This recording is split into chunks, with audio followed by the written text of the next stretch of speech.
የካናዳ የተቃዋሚ ኮንሰርቫቲቭ ፓርቲ መሪ የቅስቀሳ መሪ ስለመሾማቸው፣ በካናዳ ኦንታሪዮና ማኒቶባ ግዛቶች እጅግ አደገኛ የዱር እሳት ስለመቀስቀሱ፣ የአሜሪካ ኢራን ውጊያ የተጎጂዎች ቁጥር እያሻቀበ ነው ስለመባሉ፣ የእስራኤል መንግስት ታሳሪዎች ከማረሚያ ቤት እንዳያመልጡ ለመከላከል የወሰደው እርምጃ መነጋገሪያ ስለመሆኑ፣ የእስራኤሉ ጠቅላይ ሚኒስትር ቤንያሚን ኔታንያሁ ወደ ኒውዮርክ ከተማ ከገቡ በቁጥጥር ስር እንደሚውሉ ስለመነገሩ፣ የኬንያ መንግስት በመንግስት ኤጀንሲዎች ውስጥ ያገለግሉ የነበሩ የስራ ኃላፊዎችን ከስልጣን ስለማንሳቱ፣ የአሜሪካ የንግድ መስሪያ ቤት በኢትዮጵያ በሚመረቱ የፀሐይ ኃይል ምርቶች ላይ ምርመራ ሊጀምር መሆኑ ስለመገለጹ፣ በህገወጥ መንገድ ለመሻገር የሞከሩ ኢትዮጵያውያንና የየመን ዜጎች በቁጥጥር ስር እንደዋሉ ሳዑዲ አረቢያ ስለመግለጿ። ሰላም ጤና ይስጥልን። ከብርሃን ቲቪ የሰዓቱን ዜናዎች አሁን እንነግራችኋለን። የየዕለት ዜናና ዝግጅቶቻችን በፍጥነት እንዲደርሷችሁ ገጻችንን ሰብስክራይብ፣ ላይክ፣ ሼር፣ ኮሜንት እንድታደርጉ እንዲሁም የማንቂያ ደውሉ እንድታበሩ በአክብሮት እንጋብዛለን። አሁን ወደ ዜናዎቹ እናልፋለን። የካናዳ የተቃዋሚ ኮንሰርቫቲቭ ፓርቲ መሪ ፒየር ፖይሊቨር የአልበርታ ግዛት የፓርላማ አባል የሆኑትን ዴን ሎይድን በአልበርታ በሚካሄደው ሪፈረንደም የፓርቲያቸው የቅስቀሳ መሪ አድርገው መሾማቸው ተገልጿል። ሲቢሲ ኒውስ እንደዘገበው ግዛቲቱ በመጪው ጥቅምት ወር ከካናዳ የመገንጠል ጥያቄን ጨምሮ በተለያዩ ጉዳዮች ላይ ህዝበ ውሳኔ ለማካሄድ እየተዘጋጀች ትገኛለች። የኮንሰርቫቲቭ ፓርቲ መሪው ፒየር ፖይሊቨር በአልበርታ በካናዳ ፌዴሬሽን ውስጥ እንድትቆይ ማስገንዘብ ስራ እንደሚሰሩ ገልጸው የህዝቡን ቅሬታ በመስማትና ኢኮኖሚያዊ ጥቅም በማስጠበቅ አንድነቷ የጸናች ካናዳን ለመገንባት እንደሚሰሩ አስታውቀዋል። በተጨማሪም የመገንጠል ጥያቄ አስተባባሪዎች በበኩላቸው በተቃዋሚ ፓርቲ አልበርታን በካናዳ ስር ለማስቀረት የሚያደርገውን ጥረት የፖለቲካ መቀመጫዎቹን እንዳያጣ ከማሰብ የመጣ ነው ሲሉ ተችተዋል። በመጪው ጥቅምት 9 2026 በሚካሄደው በዚህ ህዝበ ውሳኔ የአልበርታ ነዋሪዎች ግዛታቸው ከካናዳ ስር እንድትቀጥል ወይም የመገንጠል የህግ ሂደት እንዲጀመር ድምፅ እንደሚሰጡ ተነግሯል። በካናዳ ኦንታሪዮና ማኒቶባ ግዛቶች በተከሰተ እጅግ አደገኛ የዱር እሳትና የከፋ የአየር ንብረት መዛባት ሳቢያ የካምፕ ማረፊያዎችና የመዝናኛ ቦታዎች አገልግሎት መቋረጡ ተገልጿል። በአካባቢዎቹ እየተስፋፋ ያለው የዱር እሳትና ከፍተኛ የሙቀት መጠን ለአካባቢው ነዋሪዎችና ለጎብኚዎች ደህንነት ስጋት በመደቀኑ በርካታ የካምፕ ማረፊያዎች እንዲዘጉና የሰዎች እንቅስቃሴ እንዲገደብ ተደርጓል። የአደጋ ጊዜ መከላከል አካላት እሳቱን ለመቆጣጠርና የሰዎችን ህይወት ለማዳን ጥረት እያደረጉ ቢሆንም የንፋስ አቅጣጫ እና ሞቃታማው የአየር እሳት አደጋ ተዋጊዎችን ስራ ፈታኝ አድርጎበታል። ህዝቡ ከእሳት አደጋና ከከፍተኛ የጢስ ብክለት ራሱን እንዲጠብቅ እንዲሁም የደህንነት መመሪያዎችን በአግባቡ እንዲተገብር የአካባቢው ባለስልጣናት ማሳሰቢያ ሰጥተዋል። በአሜሪካ ኢራን ውጊያ የተጎጂዎች ቁጥር እያሻቀበ ነው ተብሏል። ተባብሶ በቀጠለው የአሜሪካና ኢራን ግጭት ሳቢያ የሟቾችና የቁስለኞች ቁጥር በከፍተኛ ሁኔታ እየጨመረ መሆኑ ተገልጿል። የኢራን ጤና ጥበቃ ሚኒስቴር ይፋ ባደረገው መረጃ ከሐምሌ ወር ጀምሮ ባሉት 20 ቀናት ውስጥ ብቻ የ50 ሰዎች ህይወት ሲያልፍ ከነዚህ ውስጥ 5 ሴቶች እንዲሁም 2 ህጻናት ይገኙበታል። በተጨማሪም 517 ሰዎች የመቁሰል አደጋ ደርሶባቸዋል ተብሏል። በአሜሪካ ማዕከላዊ እዝ ወይም ሴንትኮም የሚፈጸሙ ተከታታይ የአየር ድብደባዎች ወታደራዊ ይዞታዎችን ብቻ ሳይሆን እንደ ድልድይ፣ የባቡር መስመርና የውሃ ማጣሪያ ጣቢያዎችን የመሰሉ ሲቪል መሰረተ ልማቶችን ጭምር እየጎዱ መሆኑ የሰላማዊ ሰዎችን ጉዳት ከፍ አድርጎታል ነው የተባለው። በሁለቱ ሀገራት መካከል የተደረጉ የተኩስ አቁም ስምምነቶች ሙሉ በሙሉ በመፍረሳቸውም ቀጠናው ወደ ከፍተኛ ስጋት መግባቱ ተጠቁሟል። የእስራኤል መንግስት ታሳሪዎች ከማረሚያ ቤት እንዳያመልጡ ለመከላከል የወሰደው እርምጃ መነጋገሪያ ሆኗል። የአገሪቱ የአካባቢ ጥበቃ ሚኒስትር ኢዲት ሴልማን አዞዎችን ከዱር እንስሳት ተፈጥሯዊ ምድብ ወደ በሰው ልጅ የሚረቡ የዱር እንስሳት በመቀየር አዲስ ህግ አጽድቀዋል። ይህም አዞዎችን ለወህኒ ቤት ጥበቃ አገልግሎት ለማሰማራት መንገድ እንደከፈተ ያስነበበው ዘገባው እርምጃው የብሔራዊ ደህንነት ሚኒስትሩ ኢትማር ቤን ግቪር ያቀረቡትን እቅድ መሰረት ያደረገ እንደሆነ ተገልጿል። እቅዱ በርካታ ፍልስጤማውያን ታሳሪዎች በሚገኙበት የኪትዞይት ማረሚያ ቤት በሙከራ ደረጃ እንደሚጀመር ሲነገር፣ ሚኒስትሩ ቤን ግቪር በበኩላቸው በሰው ሰራሽ አስተውሎት ወይም ኤአይ የተሰራና አዞ የያዘ ምስል በማህበራዊ ገጻቸው ላይ በመለጠፍ የማስፈራሪያ መልእክት አስተላልፈዋል። ይሁን እንጂ ውሳኔው በባለሙያዎች ዘንድ ከፍተኛ ተቃውሞ ገጥሞታል።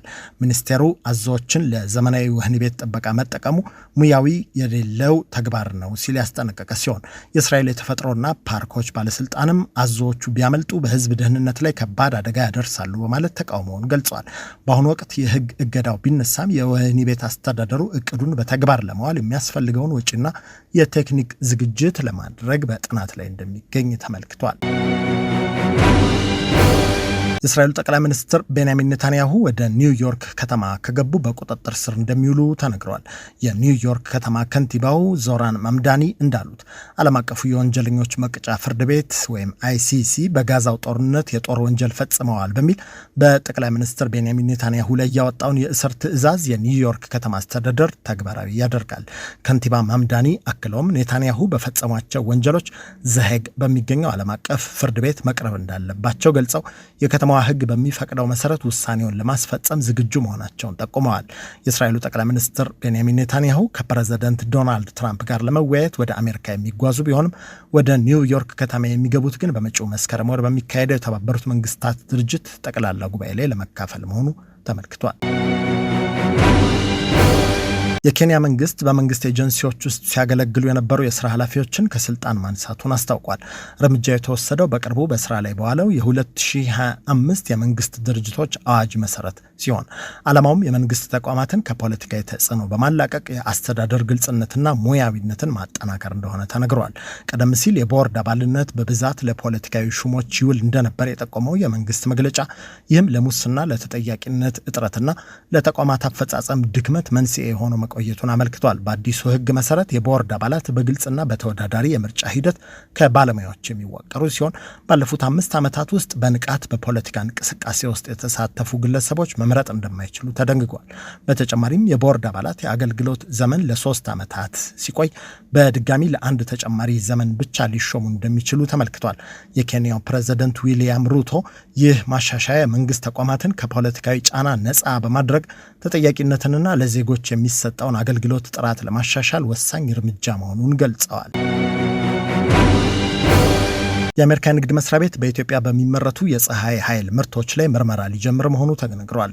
ምርመራው ሊጀመር የቻለው በኢትዮጵያ የሚመረቱት እነዚህ ምርቶች ቻይና ላይ የተጣለውን የአሜሪካ የንግድ ታሪፍ ለመሸሽ የሚረዱ ናቸው ወይስ አይደሉም የሚለውን ለማጣራት እንደሆነ ነው የተነገረው። እርምጃው የተወሰደው የ8 የአሜሪካ ኩባንያዎችን አቤቱታ መሰረት በማድረግ ነው የተባለ ሲሆን ኩባንያዎቹ የቻይና አምራቾች ኢትዮጵያን እንደ ማሻገሪያ በመጠቀም የተጣለባቸውን የቀረጥ ገደብ ለማለፍ እየሞከሩ ነው ሲሉ አቅርበዋል።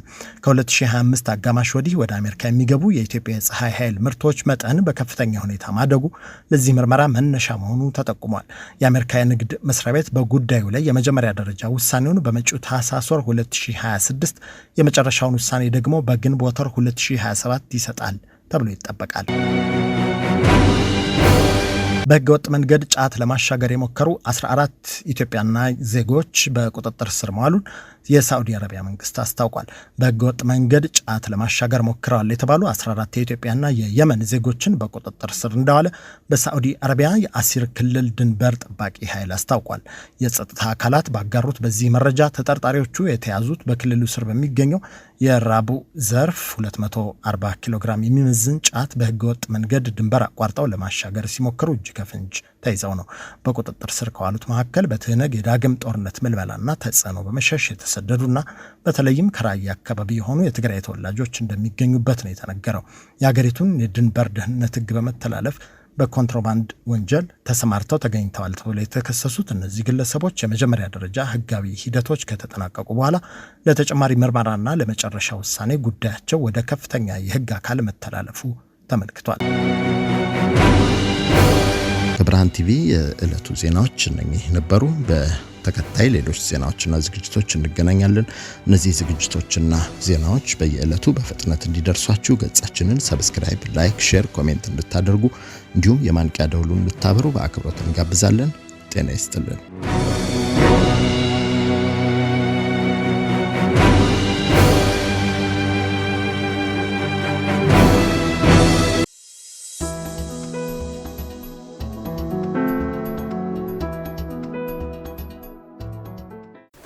Are you a young person trying to figure out your next move? Or a young parent who needs real support, not just advice? We have built something for you. A community, a network, a place where you belong. And mentors who looks like you. Who have been where you are and want to help you get where you are going. Are you ready to take your first step? Go to sankofamentorship.org right now. Hit the Get Involved button and you can become a mentee, become a mentor, or involve as a volunteer. and let's build your future together. See you inside.